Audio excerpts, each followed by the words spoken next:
With your support, we can raise your voice globally.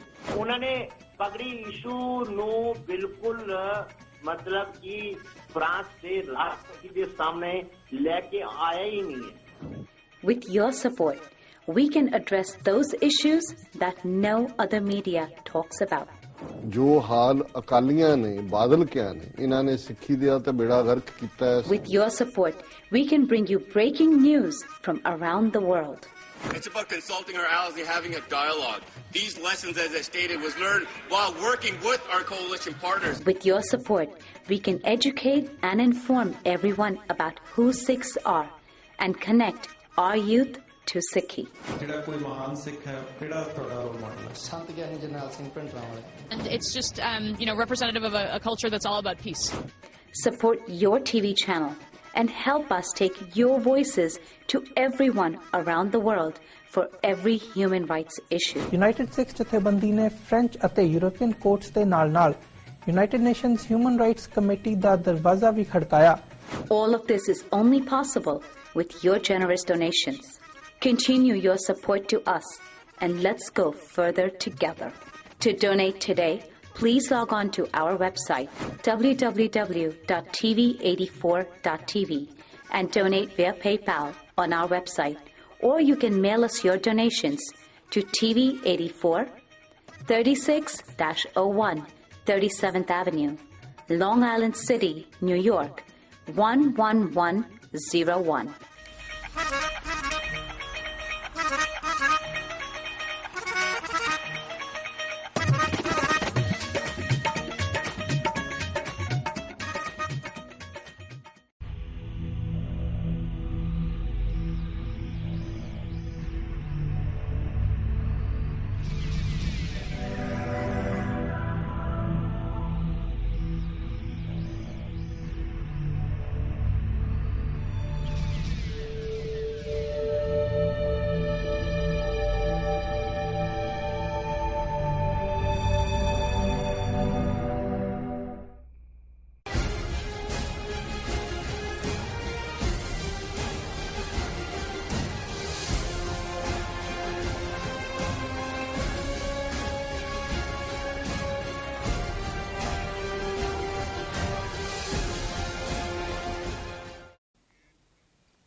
Waheguru ji ਕਾ ਖਾਲਸਾ ਵਾਹਿਗੁਰੂ ਜੀ ਕੀ ਫਤਿਹ। ਮੈਂ ਤੁਹਾਡੀ ਹੋਸਟ ਨੀਲਮ ਕੌਰ ਤੇ ਮੈਂ ਟੀਵੀ 84 ਦੇ ਸਾਰੇ ਦਰਸ਼ਕਾਂ ਤੇ ਸਰੋਤਿਆਂ ਦਾ ਦਿਲੀ ਸਵਾਗਤ ਕਰਦੀ ਹਾਂ ਪ੍ਰੋਗਰਾਮ ਸੱਚੋ ਸੱਚ ਵਿੱਚ, ਜੋ ਇਸ ਪ੍ਰੋਗਰਾਮ ਨੂੰ ਦੇਸ਼ਾਂ ਵਿਦੇਸ਼ਾਂ ਵਿੱਚ ਬੈਠ ਕੇ ਦੇਖਤੇ ਸੁਣ ਰਹੇ ਨੇ।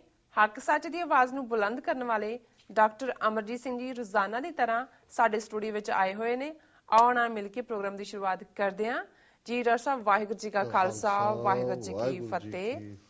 ਜੀ ਡਾਕਟਰ ਸਾਹਿਬ ਜੀ ਆਇਆਂ ਨੂੰ ਪ੍ਰੋਗਰਾਮ ਸੱਚੋ ਸੱਚ ਵਿੱਚ। ਮਿਹਰਬਾਨੀ ਜੀ ਡਾਕਟਰ ਸਾਹਿਬ, ਅੱਜ ਡੇਟ ਹੈ 4 ਮਈ 2016, 21 ਵਿਸਾਖ ਨਾਨਕਸ਼ਾਹੀ ਸੰਮਤ 548 ਦਾ ਦਿਨ ਹੈ। ਤੇ ਡਾਕਟਰ ਸਾਹਿਬ, ਪ੍ਰੋਗਰਾਮ ਦੇ ਸ਼ੁਰੂ ਵਿੱਚ ਤੁਸੀਂ ਹਮੇਸ਼ਾ ਹੀ ਸਾਡੇ ਦਰਸ਼ਕਾਂ ਨਾਲ ਨਵੇਂ ਇਸ਼ੂ ਜਾਂ ਘਟਨਾਵਾਂ ਸਾਡੇ ਦਰਸ਼ਕਾਂ ਨਾਲ ਸ਼ੇਅਰ ਕਰਦੇ ਹੋ, ਤੇ ਅੱਜ ਤੁਸੀਂ ਕਿਹੜੀਆਂ ਘਟਨਾਵਾਂ ਜਾਂ ਇਸ਼ੂ ਸਾਡੇ ਦਰਸ਼ਕਾਂ ਨਾਲ ਸ਼ੇਅਰ ਕਰਨ ਜਾ ਰਹੇ ਹੋ? ਦੇਖੋ, ਅੱਜ ਦੇ ਇਸ਼ੂ ਨੂੰ ਲੈਣ ਤੋਂ ਪਹਿਲਾਂ ਮੈਂ ਅਨਾਉਂਸਮੈਂਟ ਕਰਨਾ ਚਾਹੁੰਦਾ ਹਾਂ ਕਿ ਬੇਸ਼ੱਕ ਸਾਰਾ ਅਪ੍ਰੈਲ ਦਾ ਮਹੀਨਾ ਜਿਹੜਾ ਵਿਸਾਖ ਦਾ ਪਹਿਲਾ ਹਿੱਸਾ ਹੁੰਦਾ ਹੈ, 14 ਅਪ੍ਰੈਲ ਤੋਂ ਸ਼ੁਰੂਆਤ ਹੁੰਦੀ ਹੈ ਜੀ, ਪਰ ਖਾਲਸਾ ਡੇ ਪੈਰੇਡ, ਸਿੱਖ ਡੇ ਪੈਰੇਡਸ, ਨਗਰ ਕੀਰਤਨ ਪਹਿਲੇ ਹਫਤੇ ਤੋਂ ਸ਼ੁਰੂ ਹੋ ਜਾਂਦੇ ਨੇ। ਪਰ ਕਿਉਂਕਿ ਹੁਣ 4 ਚੁਫੇਰੇ ਇੰਨੇ ਕੁ ਸਮਾਗਮ ਹੁੰਦੇ ਨੇ ਕਿ ਮਈ ਦਾ ਮਹੀਨਾ ਵੀ ਜਿਹੜਾ ਹੈ ਉਹ ਸਿੱਖ ਡੇ ਪੈਰੇਡਸ ਦੇ ਲਈ ਜਾਣਿਆ ਜਾਣ ਲੱਗਾ ਜੀ। ਔਰ ਇੱਕ ਖਾਸ ਪੈਰੇਡ, ਔਰ ਜਿਹਦੇ 'ਚ ਜਦੋਂ ਅਸੀਂ ਪਿਛਲੇ ਦਿਨਾਂ 'ਚ ਜ਼ਿਕਰ ਕੀਤਾ ਹੈ ਕਿ ਓਨਟੇਰੀਓ ਦੀ ਲੈਜਿਸਲੇਟਿਵ ਅਸੈਂਬਲੀ ਦੇ ਬਾਹਰ ਕੈਨੇਡਾ ਦੇ ਝੰਡੇ ਦੇ ਨਾਲ ਜਿਹੜਾ ਹੈ ਉਹ ਕੇਸਰੀ ਨਿਸ਼ਾਨ ਵੀ ਝੂਲਿਆ, ਤੇ ਉਦੋਂ ਸਾਡੇ ਦਿਮਾਗ 'ਚ ਇਹ ਵੀ ਸੀ ਕਿ ਵੀ ਕਿਵੇਂ ਈਵਨ ਅੱਜ ਤੋਂ ਲਗਭਗ 10 ਸਾਲ ਪਹਿਲਾਂ ਕਾਰਟਰੇਟ ਸਿਟੀ, ਜਿਹੜੀ ਨਿਊ ਜਰਸੀ ਦੀ ਪ੍ਰੋਮੀਨੈਂਟ ਸਿਟੀ ਹੈ, ਉੱਥੋਂ ਦੇ ਗੁਰਸਿੱਖ ਵੀਰਾਂ ਭੈਣਾਂ ਦੇ ਉਦਮ ਸਦਕਾ ਇਹ ਪ੍ਰੋਸੈਸ ਕਾਰਟਰੇਟ ਸਿਟੀ ਦੇ ਸਿਟੀ ਹਾਲ ਦੇ ਵਿੱਚ ਪਿਛਲੇ ਲਗਭਗ 10 ਸਾਲ ਤੋਂ ਜਾਰੀ ਹੈ, ਜਿੱਥੇ ਕਿ ਜਿਹੜਾ ਕੇਸਰੀ ਨਿਸ਼ਾਨ ਝੂਲਦਾ ਹੈ ਅਮਰੀਕਨ ਫਲੈਗ ਨਾਲ ਔਰ ਸਟੇਟ ਫਲੈਗ ਦੇ ਨਾਲ। ਸੋ ਇਹ ਜਿਹੜੀ ਕਾਰਟਰੇਟ, ਇਹਨੂੰ ਹਾਲਾਂਕਿ ਉੱਥੇ ਇੰਨੀ ਕੁ ਸਿੱਖ ਆਬਾਦੀ ਹੈ ਕਿ ਉਸ ਨੂੰ ਅਕਸਰ ਕਰਤਾਰਪੁਰ ਕਹਿੰਦੇ ਨੇ, ਸਿੱਖ ਕਹਿੰਦੇ ਨੇ ਵੀ ਇਹ ਸਾਡਾ ਕਰਤਾਰਪੁਰ ਹੈ ਜੀ। ਔਰ ਆਉਣ ਵਾਲਾ ਜਿਹੜਾ ਸੈਚਰਡੇ ਹੈ ਉਸ ਦਿਨ 10ਵਾਂ ਨਗਰ ਕੀਰਤਨ ਔਰ ਫਲੈਗ ਹਾਇਸਟਿੰਗ ਸੈਰੇਮਨੀ ਕਾਰਟਰੇਟ 'ਚ ਹੋ ਰਹੀ ਹੈ ਮਈ 7 ਨੂੰ। ਔਰ ਉਹਨਾਂ ਦਾ ਪ੍ਰੋਗਰਾਮ ਹੈ ਕਿ 11 ਵਜੇ ਕੀਰਤਨ ਆਰੰਭ ਹੋਏਗਾ। ਬਾਹਰ ਹੀ ਖੁੱਲੇ ਸਿਟੀ ਹਾਲ ਦੇ ਸਾਹਮਣੇ ਪਾਰਕ ਹੈ, ਪਾਰਕ ਤਾਂ ਖੈਰ ਐਂਡ ਹੁੰਦੀ ਹੈ, ਜਾ ਕੇ ਖੁੱਲੀ ਥਾਂ ਹੈ, ਉੱਥੇ ਸ਼ਬਦ ਕੀਰਤਨ ਹੁੰਦਾ ਔਰ ਫਿਰ ਠੀਕ 12:30 ਵਜੇ ਜਿਹੜੀ ਹੈ flag hoisting flag raising ceremony ਬੋਰੋ ਹਾਲ ਦੇ ਵਿੱਚ ਹੋਏਗੀ। ਔਰ ਇਸ ਸਿਟੀ ਦੇ ਮੇਅਰ ਨੇ ਡੈਨੀਅਲ ਜੇ ਰਾਈਮ ਇਹ ਜਿੱਥੇ ਫਲੈਗ ਹਾਇਸਟਿੰਗ ਕਰਨਗੇ, ਫਿਰ ਜਿੱਥੇ ਕਾਰਟਰੇਟ ਪਾਰਕ ਦੇ ਵਿੱਚ ਜਾ ਕੇ ਇਹ ਛੋਟਾ ਜਿਹਾ ਸਫ਼ਰ ਹੈ ਜਿਹਨੂੰ ਪੈਰੇਡ ਦੇ ਤੌਰ ਦੇ ਉੱਤੇ ਉੱਥੇ ਜਾ ਕੇ ਐਂਡ ਹੁੰਦਾ, ਉੱਥੇ ਫਿਰ ਸਟੇਜ ਲੱਗਦੀ ਹੈ ਜੀ। ਉੱਥੇ ਸਾਨੂੰ ਵੀ ਐਜ਼ ਏ ਮੁੱਖ ਬੁਲਾਰਾ ਉਹਨਾਂ ਨੇ ਬੋਲਣ ਲਈ ਸੱਦਿਆ ਹੋਇਆ। ਪਿਛਲੇ ਸਾਲ ਵੀ ਮੈਂ ਗਿਆ ਸੀ ਔਰ ਇਸ ਵਾਰ ਦੀ ਖਾਸੀਅਤ ਇਹ ਹੈ, ਹਾਲਾਂਕਿ ਪਿਛਲੇ ਸਾਲ ਵੀ TV 84 ਵੱਲੋਂ ਇਸ ਇਵੈਂਟ ਨੂੰ ਲਾਈਵ ਕਵਰ ਕੀਤਾ ਗਿਆ ਸੀ, ਪਰ ਇਸ ਵਾਰ ਵੀ ਸਾਡਾ ਪੂਰਾ ਕਰੂ ਜਿਹੜਾ ਉੱਥੇ ਮੌਕੇ ਦੇ ਉੱਤੇ ਮੌਜੂਦ ਹੋਏਗੀ, ਪੂਰੀ ਟੀਮ। ਔਰ ਇਸ ਨੂੰ ਅਸੀਂ ਜਿਹੜਾ 11 ਵਜੇ ਤੋਂ ਲੈ ਕੇ ਆਲਮੋਸਟ 1-1:30 ਵਜੇ ਤੱਕ ਜਦੋਂ ਵੀ ਪਾਰਕ ਦੇ ਵਿੱਚ ਫੰਕਸ਼ਨ ਹੁੰਦਾ, ਕਿਉਂਕਿ ਫਿਰ ਤਾਂ ਇਹ ਪਿਕਨਿਕ ਟਾਈਪ ਬਣ ਜਾਂਦਾ ਉੱਥੇ ਜਾ ਕੇ, ਪਰ ਸਟੇਜ ਦੀ ਕਾਰਵਾਈ ਵੀ ਜਿਹੜੀ ਹੈ ਉਹ ਕਵਰ ਹੋਏਗੀ। ਸੋ ਅਸੀਂ ਟਰਾਈ ਸਟੇਟ ਦੀਆਂ ਸਿੱਖ ਸੰਗਤਾਂ ਨੂੰ ਇਹ ਬੇਨਤੀ ਕਰਾਂਗੇ ਕਿ ਉਹ ਹੁਮ-ਹੁਮਾ ਕੇ ਸ਼ਾਮਲ ਹੋਣ, ਕਿਉਂਕਿ ਇਹਦੇ ਨਾਲ ਸਾਡੀ ਕੌਮੀ ਸਟਰੈਂਥ ਸੋਲੀਡੈਰਿਟੀ ਇਸ ਦਾ ਵੀ ਪ੍ਰਗਟਾਵਾ ਹੁੰਦਾ ਜੀ। ਜਿਹੜੀ ਖਬਰ ਮੈਂ ਅੱਜ ਮੁੱਖ ਤੌਰ ਤੇ ਪਹਿਲੇ ਸੈਕਸ਼ਨ ਦੇ ਲਈ ਚੁਣੀ, ਇਹ ਜਿਹਨੂੰ ਕਹਿੰਦੇ ਨੇ ਕਿ ਦਿਲ ਨੂੰ ਥੰਮ ਕੇ ਸੁਣਨ ਵਾਲੀ ਹੈ, ਕਿਉਂਕਿ ਅਸੀਂ ਸਾਰੇ ਹੀ ਜਿਹੜੇ ਗ੍ਰਸਤੀ ਲੋਕ ਘਰ ਦੇ ਵਿੱਚ ਸਾਡੇ ਬੱਚੀਆਂ ਨੇ ਔਰ ਪਰਿਵਾਰ ਨੇ, ਅਸੀਂ ਕਿਵੇਂ ਮਹਿਸੂਸ ਕਰਾਂਗੇ ਜਦੋਂ ਕਿ ਕਿਸੇ ਮੁਲਕ 'ਚ ਜਿਹੜਾ ਦੇਸ਼ ਆਪਣੇ ਆਪ ਨੂੰ ਦੁਨੀਆ ਦਾ ਸਭ ਤੋਂ ਵੱਡਾ ਲੋਕਤੰਤਰ ਕਹਿੰਦਾ ਹੋਏ ਔਰ ਸੁਪਰ ਪਾਵਰ, ਅਸੀਂ 2025 ਤੱਕ ਚੀਨ ਨੂੰ ਪਛਾੜ ਦੇਾਂਗੇ, 2050 ਤੱਕ ਅਮਰੀਕਾ ਨੂੰ ਪਛਾੜ ਦੇਾਂਗੇ, ਪਰ ਜ਼ਮੀਨੀ ਹਕੀਕਤ ਕੀ ਹੈ, ਕਿਸ ਕਦਰ ਅੱਜ ਖਾਸ ਤੌਰ ਤੇ ਕਿਸਾਨ ਵਰਗ, ਦਲਿਤ ਵਰਗ ਔਰ ਆਦੀਵਾਸੀ ਕਿਸ ਹੱਦ ਤੱਕ ਪਹੁੰਚ ਗਏ ਨੇ ਕਿ ਜਿੱਥੇ ਉਹ ਆਪਣੀਆਂ ਬੱਚੀਆਂ ਨੂੰ ਵੇਚਣ ਤੇ ਮਜਬੂਰ ਨੇ। ਔਰ ਇਸ ਦੀ ਟ੍ਰੈਜੇਡੀ ਦੂਸਰੇ ਪਾਸੇ ਇਹ ਹੈ ਕਿ ਇੱਕ ਪਾਸੇ ਉਹ ਮੁਲਕ ਜਿੱਥੇ ਗਾਂ ਨੂੰ ਮਾਤਾ ਐਲਾਨ ਕੇ ਗਾਂ ਦੇ ਬਚਾਅ ਦੇ ਲਈ ਕਰੋੜਾਂ ਅਰਬਾਂ ਰੁਪਏ ਖਰਚੇ ਜਾ ਰਹੇ ਨੇ, ਗਊ ਵੇਚਣ ਦੇ ਉੱਤੇ ਕੀ ਬੀਫ ਦੇ ਉੱਤੇ ਕਿੰਨੀਆਂ ਸਟੇਟਾਂ 'ਚ ਪਾਬੰਦੀ ਹੈ, ਬੰਦੇ ਮਰੇ ਦੀ ਜਿਹੜੀ ਹੈ ਕੋਈ ਸਜ਼ਾ ਨਹੀਂ ਹੈ, ਗਾਂ ਦੀ ਜਿਹੜੀ ਹੈ ਉਹ ਲੋਕ ਹੀ ਕੁੱਟ-ਕੁੱਟ ਕੇ ਜਿਹੜੇ ਨੇ ਇਹਨਾਂ ਦੇ ਜਿਹੜੇ ਪੁੱਤਰਾਏ ਹੋਏ ਲੋਕ ਮਾਰ ਦਿੰਦੇ ਨੇ। ਔਰ ਇਹ ਖਬਰ ਜਿਸ ਨੂੰ ਕਿਸੇ ਮੇਨ ਸਟ੍ਰੀਮ ਮੀਡੀਆ ਨੇ ਕੈਰੀ ਨਹੀਂ ਕਰਨਾ, ਹਾਲਾਂ ਜਿਹੜਾ ਮਹਾਰਾਸ਼ਟਰ ਦਾ ਮਰਾਠਵਾੜਾ ਖਿੱਤਾ ਹੈ ਉਹਦੇ ਬਾਰੇ ਖਬਰਾਂ ਅਕਸਰ ਆਉਂਦੀਆਂ ਨੇ ਕਿ ਹਜ਼ਾਰਾਂ ਦੀ ਗਿਣਤੀ 'ਚ ਕਿਸਾਨ ਪਿਛਲੇ ਕੁਝ ਸਾਲਾਂ 'ਚ ਉੱਥੇ ਆਤਮਘਾਤ ਕਰ ਰਹੇ ਨੇ, ਬੜੀ ਬੁਰੀ ਤਰ੍ਹਾਂ ਉੱਥੇ ਸੋਕਾ ਪਿਆ ਹੋਇਆ ਹੈ, ਲੋਕ ਭੱਜ ਰਹੇ ਨੇ ਛੱਡ ਕੇ ਉਸ ਇਲਾਕੇ ਨੂੰ, ਪਰ ਕਿੱਧਰ ਜਾਣ, ਕਿਸੇ ਦੇ ਕੋਈ ਉਹ ਗਰੀਬ ਲੋਕ ਨੇ, ਕਿਰਤੀ ਕਿਸਾਨ ਜਾਂ ਦਲਿਤ ਵਰਗ। ਔਰ ਇਹ ਖਬਰ ਦਾ ਹੈਡਲਾਈਨ ਇਹ ਹੈ, unable to sell their cows, they are selling their girls in drought hit Marathwada, ਕਿ ਜਿਹੜਾ ਸੋਕੇ ਦਾ ਮਾਰਿਆ ਹੋਇਆ ਮਰਾਠਵਾੜਾ ਹੈ ਉੱਥੇ ਉਹ ਆਪਣੀਆਂ ਗਾਵਾਂ ਵੇਚ ਨਹੀਂ ਸਕਦੇ ਤੇ ਆਪਣੀਆਂ ਕੁੜੀਆਂ ਵੇਚਣ ਤੇ ਮਜਬੂਰ ਨੇ। ਔਰ ਇਹ ਅਜ਼ੀਮ ਕਰਮਾਨੀ ਦੀ ਸਟੋਰੀ ਹੈ। Kamla Bai is a destitute nomad in Osmanabad of drought hit Marathwada, ਕਿ ਇਸ ਜਿਹੜਾ ਸੋਕੇ ਦਾ ਮਾਰਿਆ ਮਰਾਠਵਾੜੇ ਦਾ ਉਸਮਾਨਾਬਾਦ ਖਿੱਤਾ ਹੈ ਉਹਦੇ 'ਚ ਇੱਕ ਵਣਜਾਰਿਆਂ ਵਾਂਗ ਕਮਾਲੀ ਬਾਈ ਹੈ। Talking to DNA she said, ਉਹਨੇ ਇਹ ਅਖਬਾਰ DNA ਦੇ ਨਾਲ ਗੱਲ ਕਰਦਿਆਂ ਕਿਹਾ, thanks to the beef ban no one wants to buy her cow. Since I can't sell the cow, I had to sell my daughter, Kaveri. ਉਹਨੇ ਕਿਹਾ ਜੀ ਕਿਉਂਕਿ ਹੁਣ ਗਾਂ ਮਾਸ ਦੀ ਪਾਬੰਦੀ ਹੈ, ਕੋਈ ਮੇਰੀ ਗਾਂ ਖਰੀਦਣ ਨੂੰ ਤਿਆਰ ਨਹੀਂ ਤਾਂ ਮੈਂ ਆਪਣੀ ਕੁੜੀ ਨੂੰ ਵੇਚ ਰਹੀ ਹਾਂ। Kamala Bai has made the most profound statement of her times, describing in a nutshell the devastation brought down on the nation by the anti-human policies of Modi government. ਕਿ ਕਮਲਾ ਬਾਈ ਨੇ ਇਸ ਸਟੇਟਮੈਂਟ ਦੇ ਨਾਲ ਜੋ ਹਾਲਤ ਅੱਜ ਸੁੱਕੇ ਮਾਰੇ ਸੋਕੇ ਦਾ ਸ਼ਿਕਾਰ ਖਿੱਤਿਆਂ ਦੇ ਵਿੱਚ ਲੋਕਾਂ ਦੀ ਹੈ ਔਰ ਗੈਰ ਮਨੁੱਖੀ ਨੀਤੀਆਂ ਮੋਦੀ ਸਰਕਾਰ ਦੀਆਂ, ਉਸ ਦੇ ਉੱਤੇ ਉਸਨੇ ਚਾਨਣ ਪਾਇਆ। Kaveri was dedicated as Devdasi to goddess Yamuna in a centuries-old tradition started by upper caste men for lower caste girls. ਹੁਣ ਇਹ ਵੇਚਿਆ ਕਿੱਥੇ ਹੈ? ਇਹ ਉੜੀਸਾ ਹੋਏ, ਆਂਧਰਾ ਹੋਏ, ਮਹਾਰਾਸ਼ਟਰ ਹੋਏ, ਤਮਿਲਨਾਡੂ ਹੋਏ, ਉਹਦੇ 'ਚ ਉੱਚੀ ਜਾਤ ਵਾਲਿਆਂ ਨੇ ਸਦੀਆਂ ਤੋਂ ਇਹ ਇੱਕ ਪਰੰਪਰਾ ਬਣਾਈ ਕਿ ਜੀ ਨੀਵੀਂ ਜਾਤ ਦੀਆਂ ਦਲਜ ਉਹ ਮੰਦਰਾਂ ਦੇ ਵਿੱਚ ਆਪਣੀਆਂ ਕੁੜੀਆਂ ਨੂੰ ਵੇਚ ਦਿੰਦੇ ਨੇ ਤੇ ਉਹਨਾਂ ਨੂੰ ਦੇਵਦਾਸੀਆਂ ਕਿਹਾ ਜਾਂਦਾ। ਉਹਨਾਂ ਨੂੰ ਕਿਹਾ ਜਾਂਦਾ ਜੀ ਇਹਨਾਂ ਦਾ ਵਿਆਹ ਦੇਵਤੇ ਦੇ ਨਾਲ ਹੋਇਆ, ਤੇ ਦੇਵਤੇ ਦਾ ਮਤਲਬ ਹੈ ਕਿ ਬਾਹਮਣਾਂ ਦੀ ਵਾਸਨਾ ਤ੍ਰਿਪਤੀ ਦੇ ਲਈ ਉਹ ਜਿਹੜੀਆਂ ਸੈਂਕੜਿਆਂ ਦੀ ਗਿਣਤੀ ਦੇ ਵਿੱਚ ਕੁੜੀਆਂ ਨੇ ਉਹ ਇਹਨਾਂ ਮੰਦਰਾਂ ਦੇ ਵਿੱਚ ਚਾੜੀਆਂ ਜਾਂਦੀਆਂ, ਔਰ ਬਾਅਦ ਦੇ ਵਿੱਚ ਉਹ ਜਿਹੜੇ ਪੰਡਤ ਨੇ ਉਹ ਉਹਨਾਂ ਨੂੰ ਆਪਣੀ ਵਾਸਨਾ ਲਈ ਵੀ ਇਸਤੇਮਾਲ ਕਰਦੇ ਨੇ, ਔਰ ਬਾਅਦ ਦੇ ਵਿੱਚ ਦੇਹ ਵਪਾਰ ਦੇ ਲਈ, ਔਰ ਜਦੋਂ ਉਹ ਬੁੱਢੀਆਂ ਹੋ ਜਾਂਦੀਆਂ ਵਿਚਾਰੀਆਂ ਫਿਰ ਉਹ ਭਿਖਾਰਨਾਂ ਬਣ ਜਾਂਦੀਆਂ ਔਰ ਉਹੀ ਮੰਦਰਾਂ ਦੇ ਵਿੱਚ ਨਾਚ ਕਰਦੀਆਂ, ਡਾਂਸ ਕਰਦੀਆਂ। ਔਰ ਜਿਹੜੇ ਬਹੁਤ ਸਾਰੇ ਦੱਖਣ ਦੇ ਵਿੱਚ ਅੱਜ ਵੀ ਜਿਹੜੀਆਂ ਬਹੁਤ ਸਾਰੀਆਂ ਡਾਂਸਰਸ ਦੱਖਣ ਦੀਆਂ ਨੇ ਫਿਲਮੀ ਇੰਡਸਟਰੀ 'ਚ ਵੀ, ਜੇ ਤੁਸੀਂ ਉਹਨਾਂ 'ਚੋਂ ਹੁਣ ਤੋਂ ਪਹਿਲੀ ਪੀੜ੍ਹੀ ਦੇਖੋ, ਹੁਣ ਤਾਂ ਇਹ ਇੱਕ ਆਰਟ ਬਣ ਗਿਆ, ਲੇਕਿਨ ਇਹਦੀ ਸ਼ੁਰੂਆਤ ਮੰਦਰਾਂ ਦੇ ਵਿੱਚੋਂ ਹੀ ਹੋਈ ਕਿਉਂਕਿ ਉਹਨਾਂ ਨੂੰ ਸਾਰਾ ਦਿਨ ਜਿਹੜਾ ਉਹ ਨੱਚਣ ਤੇ ਮਜਬੂਰ ਕੀਤਾ ਜਾਂਦਾ ਸੀ ਤੇ ਉਹਦੇ 'ਚੋਂ ਹੀ ਫਿਰ ਉਹਨਾਂ ਦੇ ਡਾਂਸ, ਭਾਵੇਂ ਉਹ ਕੋਈ ਕਥਾ ਕਰਲੀ ਹੈ, ਭਾਵੇਂ ਭਾਰਤ ਨਾਟਿਅਮ ਹੈ ਜਾਂ ਕਿਸੇ ਹੋਰ ਨਾਂ ਦੇ ਥੱਲੇ, ਹੁਣ ਤਾਂ ਉਹਨੂੰ ਬੜਾ ਇੰਡੀਆ ਦਾ ਕਲਾਸੀਕਲ ਆਰਟ ਬਣਾ ਕੇ ਵੇਚਿਆ ਜਾਂਦਾ ਹੈ, ਪੇਸ਼ ਕੀਤਾ ਜਾਂਦਾ ਹੈ। ਪਰ ਇਹ ਵੱਡਾ ਹਿੱਸਾ ਜਿਹੜਾ ਹੈ ਇਹ ਦਾਸੀ ਨੌਕਰਾਣੀ ਕੇ ਦੇਵਤੇ ਦੀ, ਮਤਲਬ ਇਹ ਹੈ ਕਿ ਮੰਦਰ ਦੇ ਵਿੱਚ, ਔਰ ਇਹ ਛੋਟੀ ਉਮਰ ਦੀਆਂ ਬੱਚੀਆਂ 8-8, 9-9 ਸਾਲ ਦੀਆਂ ਉੱਥੇ ਜਿਹੜੀਆਂ ਨੇ ਉਹ ਚਾੜੀਆਂ ਜਾਂਦੀਆਂ, ਵੇਚੀਆਂ ਜਾਂਦੀਆਂ ਜੀ।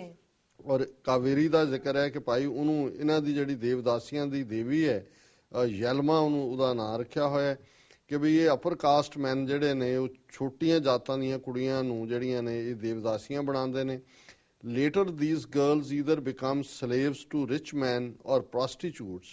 Once their heydays are over, they can no more please the male instinct. They have to resort to begging or pimping for young girls. ਜਾਂ ਉਹ ਮੰਗਦੀਆਂ ਨੇ ਤੇ ਜਾਂ ਫਿਰ ਅੱਗੋਂ ਉਹ ਦਲਾਲੀ ਕਰਦੀਆਂ ਨੇ ਛੋਟੀ ਉਮਰ ਦੀਆਂ ਕੁੜੀਆਂ ਨੂੰ ਲਿਆ ਕੇ ਇਸ ਕੰਮ ਦੇ ਵਿੱਚ ਧੱਕਣ ਲਈ। ਜੀ। The Beti Bachao and Selfie with Daughter Prime Minister has proved that rhetoric is what it is. ਹੁਣ ਇਹ ਮੋਦੀ ਜਦੋਂ ਬਣਿਆ ਉਹਨੇ ਕਿਹਾ ਜੀ ਆਪਣੀਆਂ ਬੱਚੀਆਂ ਨਾਲ ਸੈਲਫੀ ਲਓ ਤਾਂ ਕਿ ਤੁਹਾਨੂੰ ਬੱਚੀਆਂ ਦੀ ਇੰਪੋਰਟੈਂਸ ਪਤਾ ਲੱਗੇ, ਜਾਂ ਬੇਟੀ ਬਚਾਓ ਅੰਦੋਲਨ ਸ਼ੁਰੂ ਕੀਤਾ। ਪਰ ਹਕੀਕਤ ਉੱਥੇ ਕੀ ਹੈ ਅੱਜ ਇਹ ਦੱਸ ਰਿਹਾ ਵੀ ਇਹ ਉੱਥੋਂ ਦੀ ਹਕੀਕਤ ਕੀ ਹੈ। His 56-inch chest is a mute spectator when 9 and 10-year-old girls are being sold into flesh trade as a direct result of the government policies and responsibilities. ਉਦੋਂ ਕਹਿੰਦੇ ਸੀ ਨਾ ਮੇਰੀ 56 ਇੰਚ ਦੀ ਛਾਤੀ ਹੈ, ਤੇ ਉਹ ਕਹਿੰਦੇ ਕਿ ਜਿਹੜੀ 56 ਇੰਚ ਦੇ ਸੀਨੇ ਵਾਲਾ ਇਹ ਜਿਹੜਾ ਮੋਦੀ ਹੈ ਇਹ ਕਿੱਥੇ ਹੈ ਇਹਦੀ ਇਹ ਛਾਤੀ, ਔਰ ਕਿੱਥੇ ਹੈ ਕਿ ਜਦੋਂ ਕਿ 9 ਤੇ 10 ਸਾਲ ਦੀ 9-9, 10-10 ਸਾਲ ਦੀ ਉਮਰ ਦੀਆਂ ਬੱਚੀਆਂ ਦੇਹ ਵਪਾਰ ਦੇ ਲਈ ਵੇਚੀਆਂ ਜਾ ਰਹੀਆਂ ਨੇ। Irresponsibility which manifested itself in the ignorant statement of his officials like M.K. Kulkarni, Belgaum district police officer of Devdasi rehabilitation program, regarding dedication of girls as Devdasis, which is officially illegal since 1984. ਕਿ 1984 ਤੋਂ ਦੇਵਦਾਸੀਆਂ ਬਣਾਉਣਾ ਗੈਰ ਕਾਨੂੰਨੀ ਹੈ, ਲੇਕਿਨ ਇਹਦੇ ਬਾਵਜੂਦ ਕਿਵੇਂ ਜਿਹੜਾ ਉੱਥੋਂ ਦਾ ਅਫੀਸ਼ੀਅਲ M.K. ਕੁਲਕਰਨੀ ਹੈ ਉਸ ਦਾ ਬੈਲਗਾਮ ਡਿਸਟ੍ਰਿਕਟ ਆਫੀਸਰ ਦਾ ਰੀਹੈਬਿਲਿਟੇਸ਼ਨ ਪ੍ਰੋਗਰਾਮ ਦਾ, ਉਹ ਕਹਿੰਦਾ we have not had any such complaints. ਸਾਨੂੰ ਤਾਂ ਕੋਈ ਸ਼ਿਕਾਇਤ ਮਿਲੀ ਨਹੀਂ ਕਿ ਕੋਈ ਕੁੜੀਆਂ ਵਿਕ ਰਹੀਆਂ ਨੇ। Our officials and the temple priests are vigilant. ਸਾਡੇ ਤਾਂ ਜਿਹੜੇ ਮੰਦਰਾਂ ਦੇ ਪੁਜਾਰੀ ਨੇ ਔਰ ਦੂਜੇ ਨੇ ਉਹ ਤਾਂ ਬਹੁਤ ਚੁਕੰਨੇ ਨੇ। We immediately inform the police and take the child into protective custody if we get details. ਅਸੀਂ ਤਾਂ ਜੇ ਸਾਨੂੰ ਕੋਈ ਦਾ ਵੇਰਵਾ ਮਿਲ ਜਾਏ ਤੇ ਅਸੀਂ ਫੌਰਨ ਬੱਚੇ ਨੂੰ ਜਿਹੜਾ ਉਹ ਆਪਣੀ ਪ੍ਰੋਟੈਕਟਿਵ ਕਸਟਡੀ 'ਚ ਲੈ ਲੈਂਦੇ। I don't think any of the senior Devdasis who have seen the misery of their life will push their children into this hell, he said to the DN. ਉਹ ਕਹਿੰਦਾ ਜੀ ਇਹ ਕਿੱਦਾਂ ਹੋ ਸਕਦਾ ਹੈ, ਜਿਹੜੀਆਂ ਦੇਵਦਾਸੀਆਂ ਰਹੀਆਂ ਹੁਣ ਬੁੱਢੀਆਂ ਨੇ ਜਿਸ ਨਰਕ 'ਚ ਉਹ ਰਹੀਆਂ ਉਹ ਕਿਵੇਂ ਕਿਸੇ ਨੂੰ ਧੱਕਣਗੇ। Mr. Kulkarni's age of innocence has lasted longer than it ought to have. ਇਹਨੇ ਵਿਅੰਗ ਕੀਤਾ ਉਹਨੇ ਕਿ ਵੀ ਕਿਆ ਝੂਠ ਬੋਲ ਰਿਹਾ ਤੂੰ। ਫਿਰ ਉਹਨੇ ਹੁਣ ਅਫੀਸ਼ੀਅਲ ਫਿਗਰ ਕੋਟ ਕੀਤੀ ਹੈ। To set the record straight for Kulkarni, there are about 50,000 Devdasis as per the data of union ministry of women and child development. ਉਹਨੇ ਕਿਹਾ ਵੀ ਕੁਲਕਰਨੀ ਕਿਉਂ ਜ਼ਮਾਨੇ ਦੇ ਝੂਠੇ ਆਦਮੀ ਆਪਣੀ ਸਰਕਾਰ ਦਾ ਜਿਹੜਾ ਤੁਹਾਡਾ ਮਹਿਕਮਾ ਹੈ ਉਸ ਵੱਲ ਦੇਖ, union ministry for women and child development, ਉਹ ਵੀ ਮੰਨਦੇ ਨੇ ਕਿ 50,000 ਦੇਵਦਾਸੀਆਂ ਨੇ, ਔਰ ਇਹ ਬੜੀ ਘੱਟ ਫਿਗਰ ਹੈ। ਇਹ ਤਾਂ ਉਹ ਹੈ ਜਿਹੜੀਆਂ ਰਜਿਸਟਰਡ ਹੋਣਗੀਆਂ ਹੀ ਨਹੀਂ, ਤਾਂ ਕੱਲੇ ਕੱਲੇ ਮੰਦਰ 'ਚ ਜਿਹੜੇ ਇਕੱਲੀ ਇਕੱਲੀ ਸਟੇਟ ਦੇ ਮੰਦਰਾਂ 'ਚ ਨੇ, ਔਰ ਜਿੰਨੀਆਂ ਮੈਂ ਸਟੇਟਾਂ ਗਣਾਈਆਂ ਇਹਨਾਂ ਦੇ ਵਿੱਚ ਇਹ ਚਲਨ ਜਿਹੜਾ ਹੈ ਉੜੀਸਾ ਦੇ ਵਿੱਚ ਬਹੁਤ ਜ਼ਿਆਦਾ ਹੈ। ਇਹ ਤਾਂ ਗੱਲ ਮਹਾਰਾਸ਼ਟਰ ਦੀ ਹੋ ਰਹੀ ਹੈ ਸਭ ਤੋਂ ਜ਼ਿਆਦਾ, ਕਿਉਂਕਿ ਉੜੀਸਾ 'ਚ ਜਗਨਨਾਥਪੁਰੀ ਹੈ ਔਰ ਉੱਥੇ ਸਭ ਤੋਂ ਜ਼ਿਆਦਾ ਡੇਟਾ ਹੈ ਜੀ। ਔਰ ਇਹਦੇ 'ਚ ਉਹਨੇ ਅੱਗੋਂ ਫਿਰ ਮੋਦੀ ਸਰਕਾਰ ਦਾ ਕਿਹਾ ਕਿ ਜੀ 26 ਮਈ ਨੂੰ 2 ਸਾਲ ਪੂਰੇ ਹੋ ਜਾਣੇ ਨੇ, ਔਰ ਜ਼ਰਾ ਮੁਸਕਰਾ ਦੋ ਇਵੈਂਟ ਕਰੇਗਾ, ਸੈਲਫੀਆਂ ਖਿੱਚੇਗਾ। ਔਰ ਮੋਦੀ ਇਹ ਕਲੇਮ ਕਰਦਾ ਕਿ ਇਮੈਜਨਰੀ ਸੁਪਰ ਪਾਵਰ, ਕਿ ਭਾਰਤ ਜਿਹੜਾ ਹੈ ਤੇ ਇਮੈਜਿਨ ਹੈ ਕਿ ਸੁਪਰ ਪਾਵਰ ਹੈ, where 330 million people are on verge of starvation. ਇਹ 330 ਮਿਲੀਅਨ ਲੋਕ ਜਿਨ੍ਹਾਂ ਨੂੰ ਇੱਕ ਵੇਲੇ ਦੀ ਰੋਟੀ ਵੀ ਨਸੀਬ ਨਹੀਂ ਮਿਲਦੀ, ਉਹ ਭੁੱਖ ਨਾਲ ਮਰਨ ਜਾ ਰਹੇ ਨੇ ਜੀ। Girls are being sold in place of cattle to feed families. ਟੱਬਰਾਂ ਨੂੰ ਜਿਹੜਾ ਉਹਨਾਂ ਦਾ ਢਿੱਡ ਭਰਨ ਲਈ ਅੱਜ ਜਾਨਵਰਾਂ ਦੀ ਥਾਂ ਤੇ ਕੁੜੀਆਂ ਵੇਚੀਆਂ ਜਾ ਰਹੀਆਂ ਨੇ। And the government machinery is chronically constipated for preventing measures on both the fronts। ਨਾ ਗਰੀਬਾਂ ਦੀ ਗਰੀਬੀ ਦੂਰ ਕਰਨ ਲਈ ਕੋਈ ਯਤਨ ਹੈ, ਨਾ ਇਵੇਂ ਬੱਚੀਆਂ ਜਿਵੇਂ ਵਿਕ ਰਹੀਆਂ ਨੇ। ਗਵਰਨਮੈਂਟ ਮਸ਼ੀਨਰੀ ਜਿਹੜੀ ਹੈ ਬਿਲਕੁਲ ਫੇਲ ਹੋਈ ਹੈ ਜੀ। ਔਰ ਇਸ ਤੋਂ ਬਿਨਾਂ ਉਹਨਾਂ ਨੇ ਫਿਰ ਪਾਣੀ ਦਾ ਗੱਲ ਕੀਤੀ ਹੈ ਕਿ ਭਾਈ ਪਾਣੀ ਬਿਲਕੁਲ ਪ੍ਰੀਜ਼ਰਵ ਨਹੀਂ ਹੋ ਰਿਹਾ। ਔਰ ਇੱਕ ਪਾਣੀ ਦਾ ਐਕਟਿਵਿਸਟ ਹੈ ਰਜਿੰਦਰ ਸਿੰਘ, ਉਹਨੇ ਕਿਹਾ you have reserve police, you have reserve army, but you have no reserve water. ਹੁਣ ਹੁੰਦਾ ਨਾ ਆਰਮੀ ਦੇ ਵਿੱਚ ਇੱਕ ਰੈਗੂਲਰ ਆਰਮੀ ਹੈ, ਇੱਕ ਰਿਜ਼ਰਵ ਹੈ, ਵੀ ਤੁਸੀਂ ਰਿਜ਼ਰਵ ਆਰਮੀ ਰੱਖੀ ਹੋਈ ਹੈ, ਰਿਜ਼ਰਵ ਪੁਲਿਸ ਹੈ, ਪਰ ਪਾਣੀ ਰਿਜ਼ਰਵ ਨਹੀਂ ਹੈ। This is the biggest policy failure.